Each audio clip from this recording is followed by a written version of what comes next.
Good morning, everyone. Welcome. It's really great to see everyone again. Of course, we certainly prefer to have these events happen when gold has been having a fantastic week or two. That isn't quite the case that we're looking at right now. Here's my thing. But we're all seasoned investors in this sector in here, or getting seasoned. It happens quickly sometimes. So I'll just jump right into what I want to talk about if I can there it is, figure out what to work with here. Okay, so as seasoned investors, we're here for longer term perspective than, 2 bad days in gold that we just went through. And I started preparing this presentation on Monday, so things actually felt quite a bit different on Monday. So I started with, things are great, but there's lots of room left. I still believe that. What I've been talking about in my letter a lot lately is seasonality and expectations for how gold is going to perform, over the next year. So the sector never moves just in one direction, even in the midst of a very strong bull market. If you go back to 2009, 2010, even in the midst of those great markets, the sector never went straight up. There's always seasonality in play. It's always a very significant force. And so within that context, I've been talking about there was going to be a spring move, which we saw, and then there was going to be a pullback because summer is a really significant thing. So that's where we are right now. That's what's getting going. All of that aside, I certainly still expect gold to be doing well in the fall, and especially late this year and starting 2018. I know in the last big bull market in 2002, things got going, similarly to how they did last year. The sector looked strengthened, and then there was an 18-month pause, right? Which can feel like, we were all wrong, but really it was an 18-month pause, and then things really went. If we were to repeat that time frame, I don't necessarily believe that we'll repeat exactly that time frame, but if we were, that would take us to January. That would mean gold would go again in January, and there's lots of reasons to believe that that could well be the case. In any sense, big picture-wise, I'm still a believer that we're in the early stages of a new bull market for gold. And within that context, even though we had some big moves last year, and we've had some moves at the beginning of this year as well, there's still a lot of room left to play in this sector. So just looking at the GDX, the TSXV, if you look only at the 1 or 2 year chart, you've missed it all. If you scan out and look at the big picture, there's a lot of room left.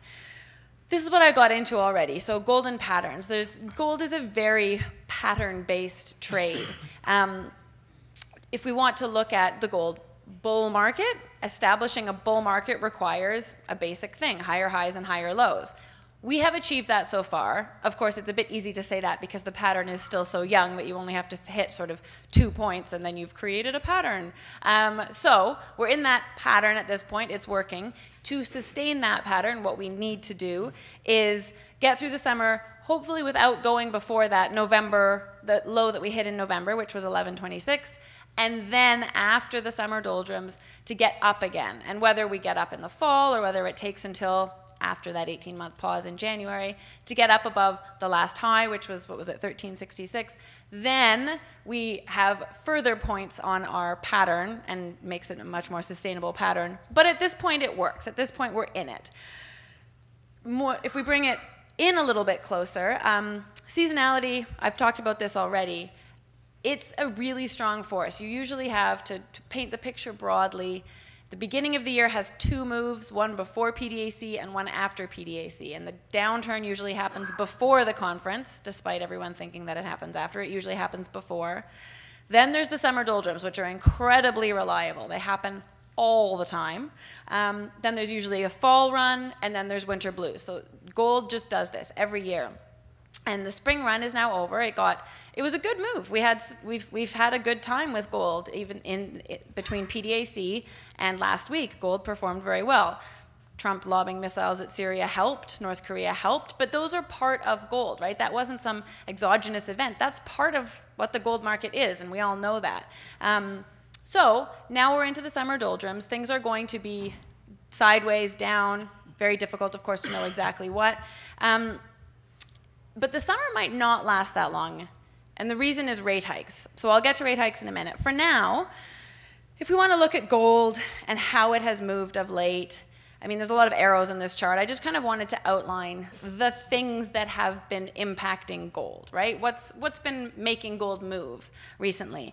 On the upside, we have geopolitics for sure, has had some fairly significant impacts, which is also interesting because last year, events that we might have considered significant geopolitically didn't have so much impact on gold. There were, like, I remember that being a fairly prevalent conversation in 2016, but this year, maybe it's because Trump is a more unpredictable character than we've had in the mix, at least, you know, in the North American mix, for a while. These days, geopolitics are having an impact. Of course, we're talking about pretty significant geopolitics right now, like potential war with North Korea, but that is certainly creating lifts on gold. Oh, it looks like, anyways, the chart moved and things aren't quite lined up the way they're supposed to. Anyways, pretend the arrows point exactly where they're supposed to point.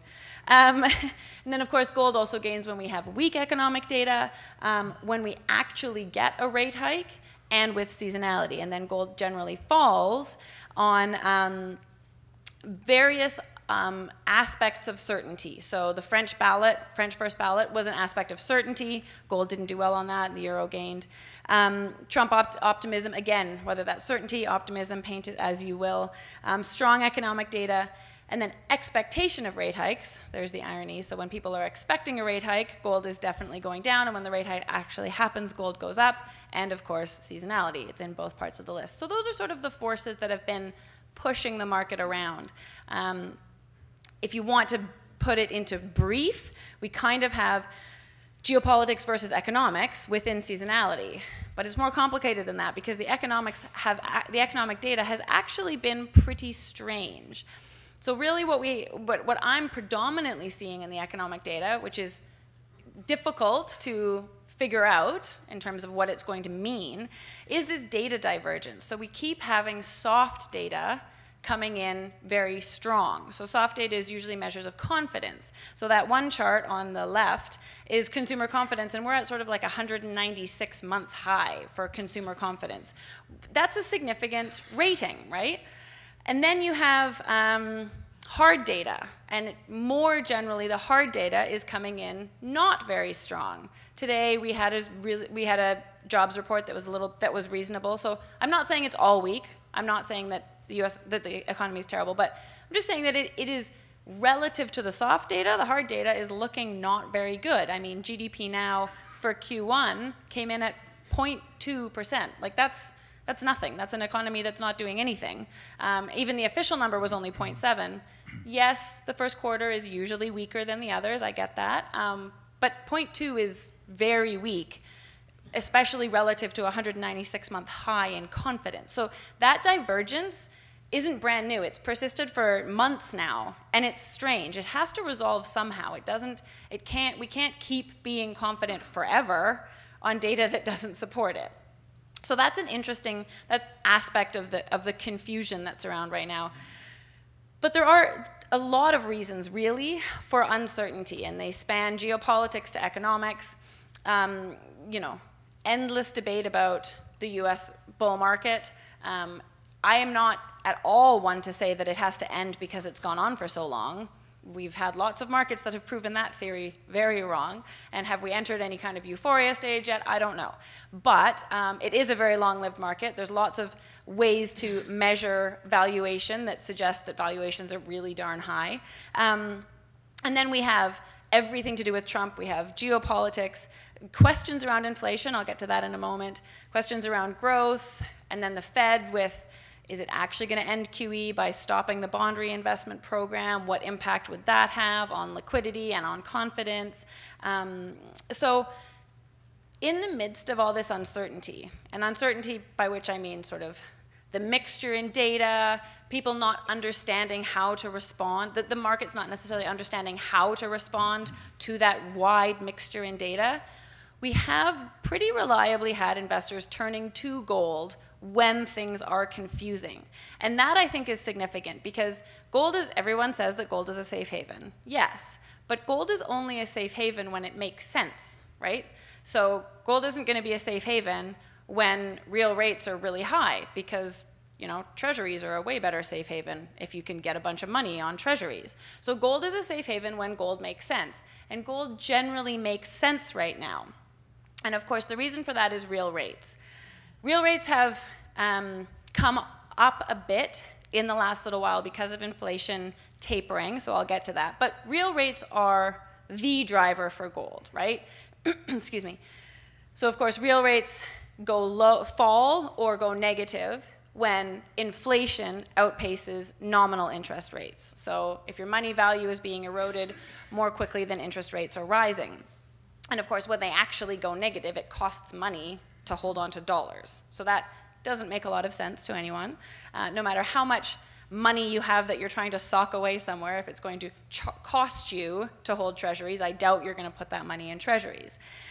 So real rates today, there's a couple different ways you can calculate them. One that is to do the 10-year treasury yield and take away from that the inflation swap. And if you use that, then you end up with real rates that are about 0.25. So that's nothing in terms of a return on holding a 10-year treasury. If you use other calculations can make it look much worse, right? If you just use basic federal funds rate and the CPI, then we're looking terrible, but that's not a very real way of calculating real rates. In any case, the point is that real rates are very low. They have been negative very recently. The question there is inflation, and I'll talk about that more in a moment. But it's also not just in America that we're looking at this kind of scenario. You know, the ECB deposit rate is still negative. The Japanese rates are still negative. Most Swedish rates are negative. So this is a persistent and fairly widespread situation. And regardless of whether we get growth or not, the outlook is for real rates to basically stay at nothing. Whether they go negative, whether they're a little bit positive, either way, whether you have growth or not, with growth, you get inflation. And so you'll have interest rate hikes because you're going to have growth, but then you're going to have inflation that goes along with that, especially in a world where we've gone through this massive quantitative easing experiment and all the money that's injected that hasn't been released, right? So growth guaranteed involves inflation, so that keeps real rates low, negative, depends obviously on the balance. Or you don't have growth, and then you don't have interest rate hikes, and therefore you still have low real rates. So kind of either way, we're fairly solidly in the situation where real rates are going to stay low, and therefore gold is going to make sense for a while. Now, how quickly the gold market moves depends on the details of everything else, but that's the fundamental, that's the fundamental situation. Right, I already looked at that. I'm going to keep moving. So this is just an example of how real rates really do tell you what the gold price is going to be. Right now, that regression of real rates and gold is right on the mark. And real rates declining definitely boosts gold. Real rates rising declines gold. But the point I want to make is what I said, which is that the environment makes sense for real rates to be supportive of gold for quite some time, almost regardless of the situation. Okay, so within that, I want to move on. There will be lots of other people, I'm sure, this weekend talking about quantitative easing and real rates and things, so I probably have spoken about it for longer than I should already. If we want to look at the mining markets right now, there's a few things that have been happening that I want to point out that I think are significant. So there's two things that I've been calling major moves. And I'm a word geek, and I love that because it means two different things. So the first major move are majors making moves investing in juniors. And it's been really consistent. Majors are putting a lot of money into explorers. And that's very important because discoveries don't happen unless drills are turning. It costs money to turn those drills. And there have been hundreds and hundreds of millions of dollars put into juniors for that exact reason, like just in the last few months. So this is providing essential fuel for our sector to have success. So that first list is literally just a few of the deals in the last 2 months, of course, headlined by South 32 putting $110 million into Arizona mining just the other day. But the numbers are there and they're consistent. And in the Maven portfolio, there's a good number of companies that have had a lot of money from majors. So that matters, and that clearly says that this is majors reinvesting in exploration in the way that makes sense for them now. The other major move is major share price moves on good news, or on area plays heating up.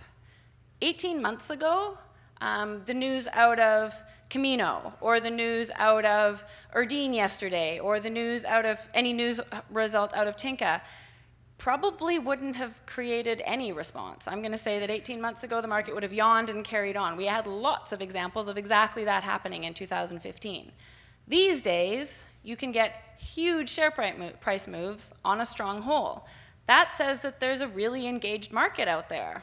Money isn't flooding into gold yet. We haven't had a huge generalist rotation into the sector yet, but we certainly have an engaged investor audience because people are reacting to news. I'd say the fact that we also have area plays supports that same idea, right? So Osisko Mining's doing really well at Windfall Lake. They're drilling oodles, like 400,000 meters. It's crazy. But they're pulling really good numbers. And that district, as a result, is really heating up. Share prices for landholders in that district are performing really well. Again, that says that people are paying attention. They want to participate in success. So that just supports the strength of the market more generally. Okay, I'm just going to look at a few other metals and then try and wrap up in 3 minutes and 47 seconds. So zinc, we have a good number of very good zinc companies here. So I'm sure zinc is going to be a topic of discussion today. Certainly zinc did really well last year. It has come off some this year, the price itself. The main statement here, though, is that the fundamentals for zinc remain very strong. We've just had too many years of insufficient investment in the sector, like decades of insufficient investment. There just aren't the projects to step into the gap. We've had some production increases from some mine restarts and from some operating mines that have tempered the price so far this year, but the fundamentals really work, and almost most importantly for this audience, I would say that a zinc price even of $1 is all you really need to create a dynamic zinc equity space. There's going to be really interesting and profitable zinc opportunities even just at the prices we're at right now. Upside from here, great, but zinc is back. Zinc is a market again. Zinc makes sense. It makes sense to explore for zinc. It makes sense to develop zinc. South 32 is putting $110 million into a zinc discovery. So zinc makes sense at these prices, and that's going to continue because the zinc fundamentals still make a lot of sense. There's always some interest in uranium, so some comments on uranium. We had a good price move at the beginning of the year. Uranium almost always moves at the beginning of the year, so I was hesitant in thinking that that was the beginning of a bull market. I'm still hesitant. I don't think that we're in a bull market anytime that soon for uranium, and certainly half of that price gain has since been given back. But there have been some pretty interesting developments in the uranium space lately. Mostly those are players, uranium players, really actively working to make the sector stronger, to pull that time frame of a bull market closer.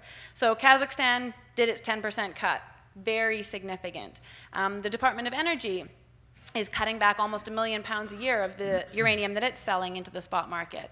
Then you have production suspensions and curtailments from major producers, Cameco and Areva. Add these things all up and you've pulled almost 16 million pounds of uranium out of the spot market this year. That's a significant number. People say 18 to 20 million pounds is what you need to really change the spot market, so we're almost there. Then there's been some other interesting things about Kazatomprom setting up a trading subsidiary. There's all kinds of strange things about what the world's dominant uranium producer, Kazakhstan, can do in selling uranium because of Kazakh's rules. So this trading subsidiary is designed to still abide by those rules, but allow that dominant player in the market to support the spot price, which is a bit artificial because it's such a thin market.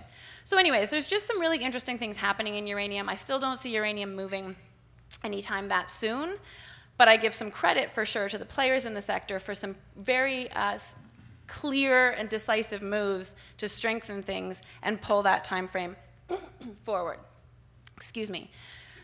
Broadly speaking, I certainly believe that we're still in the early stages of a bull market. Are we in an 18-month pause for gold? We might be.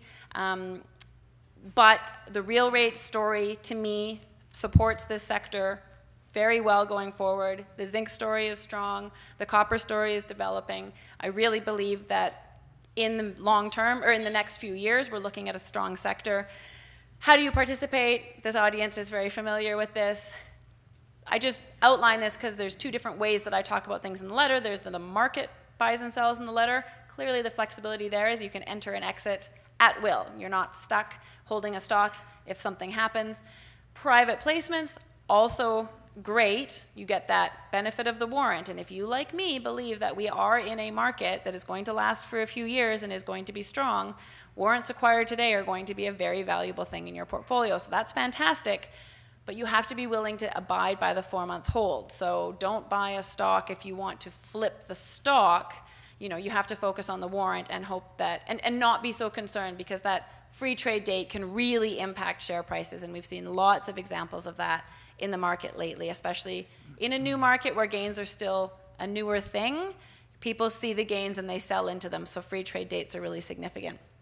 And then, of course, I counsel diverse exposure across metals, across stages of the game. I love exploration, but I make sure that I also have development and production in the portfolio, because you want some straightforward leverage to metal price moves, which is what production gives you, while you also have that exciting, sometimes binary risk-reward option with the explorers in your portfolio. And then last but very much not least is know the people, and that's what's so great about this conference. Talk to the management. These are the people who, if you invest in the company, are literally spending your dollars. So you want to make sure that you connect with these people on whatever level makes sense to you or is important to you, that you have some confidence that the people who are managing these programs make sense, and that you're comfortable with them working with your dollars. All right, that's my spiel for the morning. Lots of those topics I'm sure will be delved into in much greater depth by speakers later in the weekend. But now we will move on to our first set of corporate presentations. So up first, we have Playfair Mining. So come on up. Thank you.